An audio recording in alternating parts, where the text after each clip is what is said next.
Who is the enemy of Australia? India. Who is the enemy of Sikh? India. Who is the enemy of Bangladesh? India. Who killed Osman Hadi? India. Likhor Jalebad, Likhor Jalebad. Kill Shahid Minjar? India.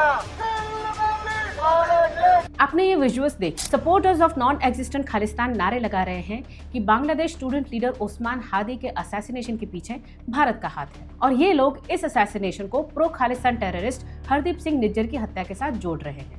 Supporters of so-called Khalistan, which is backed by Pakistan, are now having a coordinated lockdown at Indian consulates from Canada to the US to Australia to London. इसमें दो बातें हैं। एक तो ये लोग एक non terrorist Hardeep Singh Nijjar को एक बांग्लादेश पीएम शेख हसीना की सरकार के तख्तापलट में इन्वॉल्व एक सो कॉल्ड स्टूडेंट लीडर से कंपेयर कर रहे हैं। इस कंपैरिजन से ओस्मान हादी को भी एक टेररिस्ट बता रहे हैं। वैसे हादी की एंटी इंडिया और एंटी माइनॉरिटी स्टैंड को देखकर ये तुलना कोई फार फेच्ड नहीं लगती। और दूसरी बात, बिना कोई इन्वेस्टिगेशन के हादी के असैसिनेशन के लिए भारत को जिम्मेदार ठहराना बहुत ही इररिस्पॉन्सिबल स्टेटमेंट है। दरअसल ये इररिस्पॉन्सिबल स्टेटमेंट से ज्यादा एक प्रोपेगेंडा है। क्या पता जिसने ये रिजाइम चेंज ऑपरेशन ऑर्केस्ट्रेट किया वही अपने पपेट को सत्ता में रखने के लिए ये सब करवा रहा हो, या फिर ऐसा भी हो सकता है कि पपेट्स हैव गॉन रोग एंड 12 फरवरी 2026 को बांग्लादेश में इलेक्शन ही नहीं हो रहे। बांग्लादेश का regime change operation anti India sentiment पर ट्रिगर किया गया था। कहा गया था कि इंडिया बांग्लादेश के इंटरनल मैटर्स में इंटरफियर कर रहा है, लेकिन अभी तक यूनुस सरकार इन सारे एलिगेशंस के सपोर्ट में कोई सबूत दे नहीं पाई। पहले कहा जाता था कि so called moderate BNP might come back to power in Bangladesh, लेकिन अब बांग्लादेश में पूरा नैरेटिव जमात इस्लामी ने हाईजैक कर दिया है और जमात बांग्लादेश को दूसरा पाकिस्तान ही बनाना चाहती है। और ये सब जानते हैं कि खालिस्तान मूवमेंट को भी पेट्रोनेज पाकिस्तान से ही मिल रहा है। इन सब में अगर ऐसे विजुअल्स बाहर आते हैं तो कोई ज्यादा ताज्जुब की बात नहीं है। ये पाकिस्तानी जनरल जिया उल हक के ब्लीड इंडिया विद 1000 कट्स के फतवे को ही फॉलो करता है और आज बांग्लादेश में जो कुछ भी हो रहा है वो जनरल जिया के उसी डॉक्ट्रिन का हिस्सा है, भले उसे इम्प्लीमेंट करने वाले नए लोग। ऐसे में इसी बांग्लादेश के लोगों को ये समझने की जरूरत है कि वो अपने नेताओं को एंटी इंडिया मूवमेंट